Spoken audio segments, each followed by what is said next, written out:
Bismillah, alhamdulillahi, Allahu akbar. Aqulu ala nafsi wa ala dini wa ala ahli wa ala auladi wa ala mali wa ala ashabi wa ala adyanihim wa ala amwalihim alfa alfin. Asyhadu an la ilaha illallah wa asyhadu anna Muhammadan abduhu wa rasuluh. Wala khawla wala quwata illa billahil aliyyil azim. Wa ba'du. Qala Allah ta'ala, bismillahirrahmanirrahim, dhaharal fasadu fil bari wal bahri bima kasabat aydin nasi liyudhiqahum ba'dalladzi amilu la'allahum yarji'un. Shadaqallahul adzim. Ingkang kinurmatan para alim sesepuh, bini sepuh, aji sepuh, wabil khusus Sohibul Bait Adinda Lia Hermin Hans, yang Lia Hermin Han apa Lia Hermin Putri? Lia Hermin Hans Putri yang saya sayangi, juga Mas Han, juga Pak Kiai Ali Ridho, para pejabat, Mas Daryanto yang janjiin saya mau beliin Pajero, tetapi sampai sekarang, sampai saya sudah beli sendiri Pajeronya dan nggak pernah datang-datang. Juga para Kiai Jelani, Kidalang dan sedaya niyaga lan sak sindenipun. Niki sambutan sithik mawon ning kula badhe nglurusaken mawon. Dari ayat yang saya katakan tadi, sudah terjadi kerusakan alam di mana-mana. Dhaharul fasadu fil bari wal bahri, di daratan atau di lautan. Maka kemudian Allah memberikan peringatan berupa bala. Yang semula daerah tidak banjir menjadi banjir, yang semula gunung diam-diam jadi meletus, bahkan semua di seluruh dunia ini. Terakhir di Palu ada muncul gunung di tengah kota dan meledak. Kemudian di Amerika, di Jepang, dan di mana-mana. Bahasa terminologinya itu adalah kiamat. Jadi kiamat itu bisa dimaknai sebagai qiyamuhu binafsihi. Ini tafsir jalan lainnya Kiai Damarjati Supanjar. Artinya adalah kiamuhu itu berdiri, kiaman itu berdiri. Maka kayak Kang Suro Setriko ini karena berdiri terus, maka istrinya sekarang ganti. Saya nggak lihat karena orangnya mendelengi saya.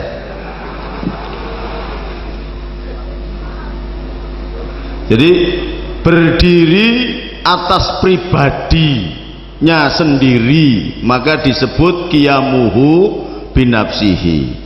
Dan itu sudah diajarkan ketika kita sholat. Sesungguhnya adalah perjalanan Dharma Kusuma dalam bentuk sederhana, namanya sholat. Prabu Dharma Kusuma itu kayak kata Ustadz sebelah tadi, saya tanya siapa namanya, Yudhistira. Oh iya betul, Puntadewa atau Yudhistira atau Dharma Kusuma sama. Itu adalah bentuk mengenolkan diri. Itu maksudnya apa? Berdiri di titik 0,0 secara prakteknya.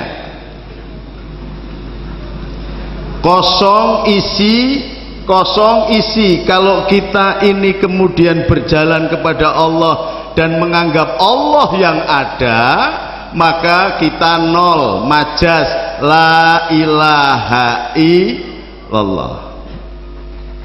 Tidak ada sesuatu, la maujudah, ilallah satu, tidak ada sesuatu, la maujudah ilallah. kosong satu. Tetapi kalau kita menyombongkan diri, maka kita adalah satu, berarti kita tidak bakal mencapai titik 0,0, artinya manunggaling kawula marang Gusti. Ini tadi ajaran yang sangat dalam kuliah tasawuf bisa 6 semester sesungguhnya. Maka ketika dibaca dengan pidatonya Mbak Lia Hermin, panjenengan tak lihat mesti rada mudeng kabeh. Wong sing kiai wae ra mudeng apa meneh sing ra tau ngaji. Karena ini terminologi tinggi gitu loh. Sing kuplukan putih-putih kayak pentol korek kuwi ora mudeng tetepan. Oh, ini memang harus, makanya itu Sultan Ahmad Sani mengirimkan ulama-ulama dari India yang namanya Syekh Maulana Malik Ibrahim ke Jawa dengan tafsir agamanya ala India. Dari Tajikistan, Uzbekistan dikirimkanlah ulama besarnya namanya Syekh Samarkandi dengan tata cara dan tafsir ala Samarkand masuk ke Jawa, mengajak anaknya yang lahirnya dari Thailand namanya Raden Lahmat dengan budaya agama ala Thailand masuk ke Jawa jadi Sunan Ampel. Saudaranya namanya Syekh Maulana Iskak dari Kochi, Vietnam, dibawa ke Jawa menjadi Syekh Maulana Iskak, bapaknya Sunan Giri. Dari Palestina dibawa Syekh Ja'far Shadiq dengan pola pemikiran Israel dan Yordania serta sekitarnya di seberang Laut Merah, di mana dulu Sayyidina Musa dengan bahasa tongkatnya yang dikatakan oleh Syekh Damarjati Supanjar tadi, dengan tongkatnya Gunung Jugruk, Segoro Asad, dia bisa melahirkan kemukjizatan karena perintah Allah. Lau anjalna hadal qur'ana ala jabalil la ra'aitahu khashi'an mutasaddian min khasyatillah wa tilkal amsalu nadribuha linnasi la'allahum yatafakkarun. Iki sambutan apa pengajian to janjane? Bentar, ini soalnya ini kalau nggak dijelaskan nanti jadi ribet, maka saya harus menjelaskan ini supaya pakemnya cetok. Jadi Sayyidina Musa dengan kekuatan Allah dipukulkan laut itu menjadi terbelah. Karena apa? Karena Sayyidina Musa sudah mencapai titik 0, maka mencapai kebakaan Allah, mencapai kekuatan Allah. Dia berfungsi sebagai sumal ja'alnakum khulaifa fil ard linadhira kaifa ta'malun. Dia menjadi wakilnya Allah. Kalau di kitab Yesaya jadilah anak-anak Tuhan, kalau Injil mengatakan kalau murid yang lulus menjadi anak Tuhan, maka di dalam Islam engkau adalah wakil Tuhan. Di sini karena pembawa risalahnya berbeda. Rasulullah meninggal sebelum meninggal, mati sebelum ajal. Kelek bahasa Arabnya apa mau mbok kandhani aku? Mutu qabla anta mutu. Ning pejabat sekarang sama sekali tidak bermutu. Maka ini pengajian apa anu? Oh, ini pengajian ya. Unjukannya 2 jadi pengajian ini. Tapi ini benar, ini masalah tasawuf yang sangat tinggi yang saya harus jelaskan. Mohon maaf ini. Jadi tambahan sambutan, tambah pengajian sedikit lah biar sampean paham karena ini tasawuf benar. Dari utusan tadi semuanya itu kemudian meramu ajaran yang bernama Lembaga Dakwah Wali Songo. Lembaga Dakwah Wali Songo itu tidak mengkafirkan orang lain, bahkan dia mengapresiasi ajaran Jawa dan Kapitayan yang sudah ada. Oh, ini rebatnya. Lain dengan RCTI. Kalau RCTI rombongan celana cingkrang Indonesia yang batuk edo ngapal-ngapal itu biasanya suka membid'ah-bid'ahkan, mengkafir-kafirkan. Saya dikasih tahu sama sahabat saya Mas Han ini, adik angkatnya Hamengkubuwono ke-10, katanya saya sudah mendapatkan julukan tambahan di samping kiai kafir, kiai musyrik, kiai gondrong, kiai bid'ah, kiai sesat, yang terakhir adalah kiai apa? Mas Han? Mas Han, kiai apa saya? kiai setan.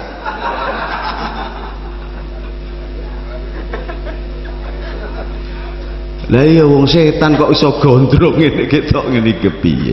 Wis ora apa-apa, ora masalah. Karena apa? Sekarang muncul yang namanya PKI Arab.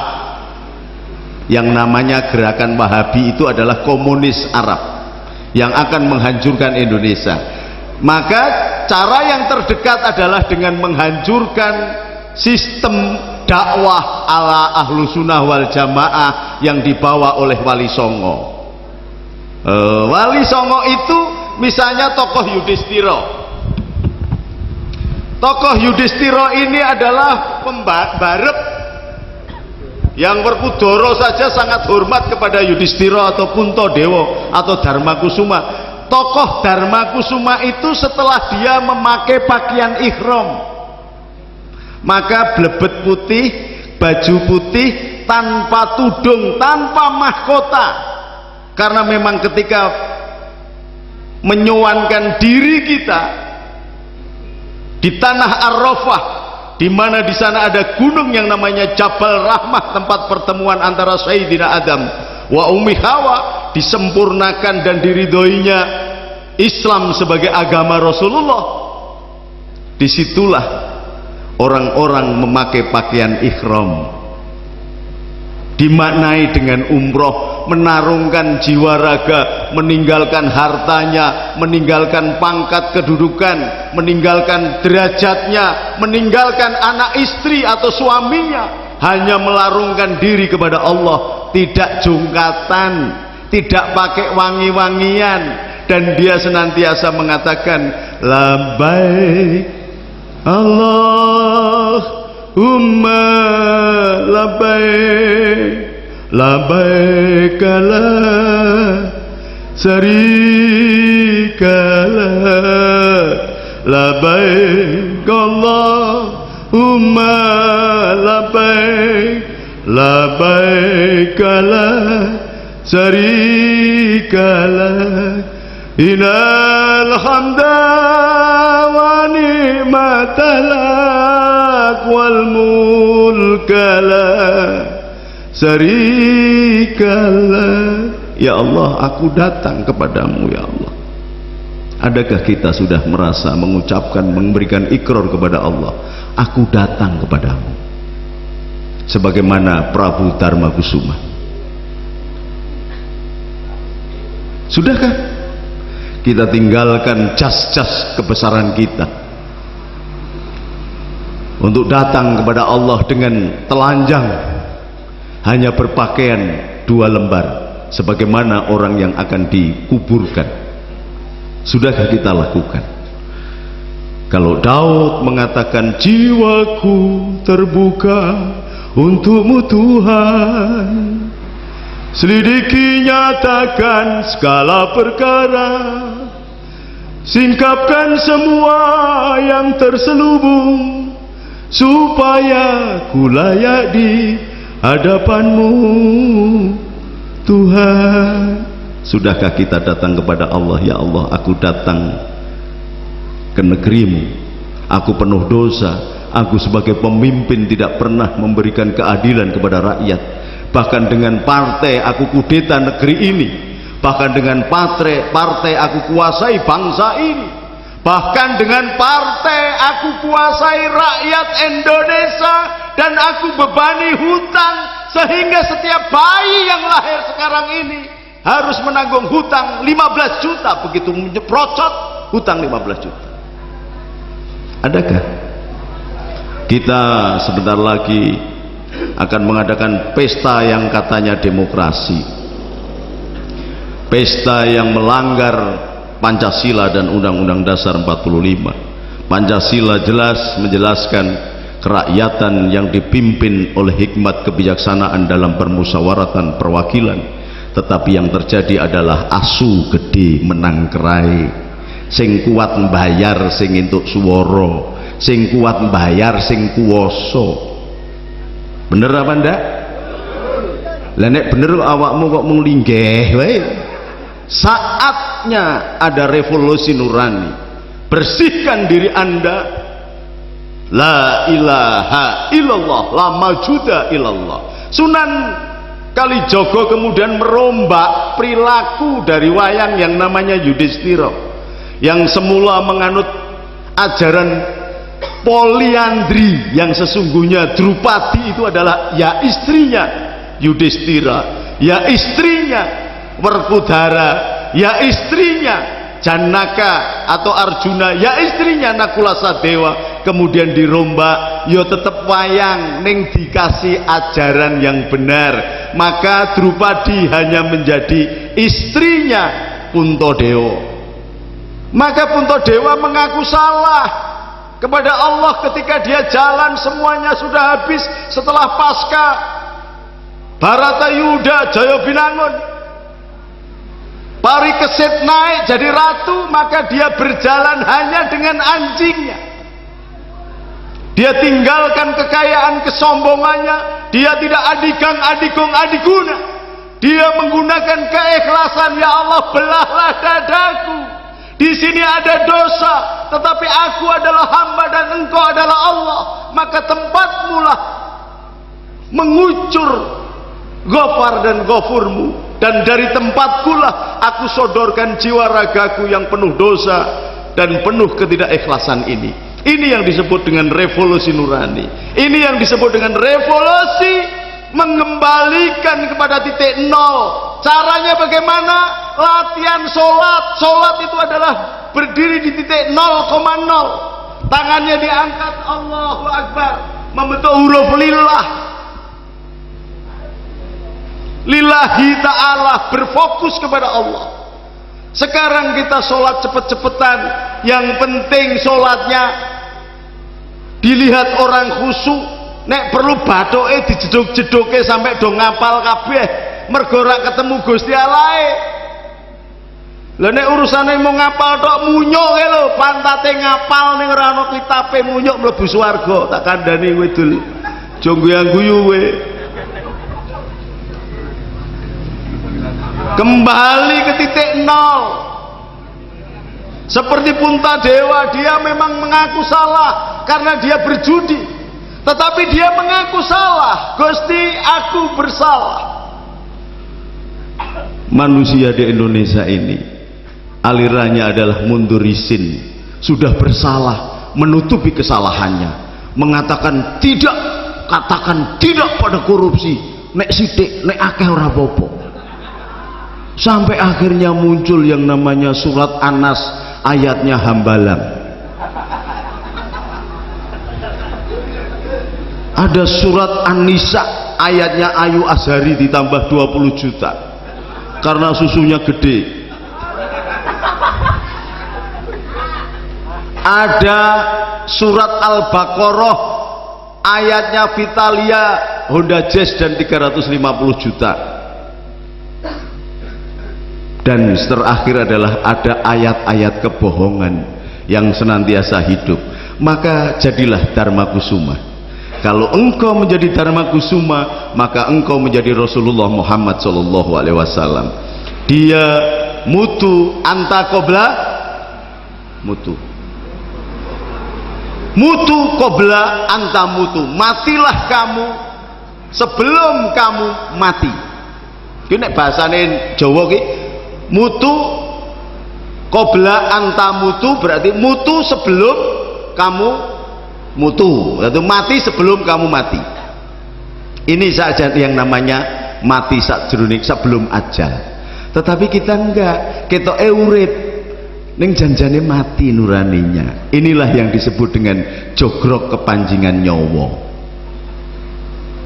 Kita urip ning janjane mati karena hatinya tidak ada apa-apanya. Lain dengan Yudhistira, dia mengaku sebagai orang yang salah, menggadekan negaranya karena judi, tapi dia datang dan mengaku. Tidak seperti sekarang, sudah ngentek-ngentek ke dunia masih merasa bahwa dia masih berbuat benar. Luar biasa itu. Yudhistira ditemani dengan seekor anjingnya. Jadi sesungguhnya apa? Yang masuk surga adalah Yudhistira dan asu.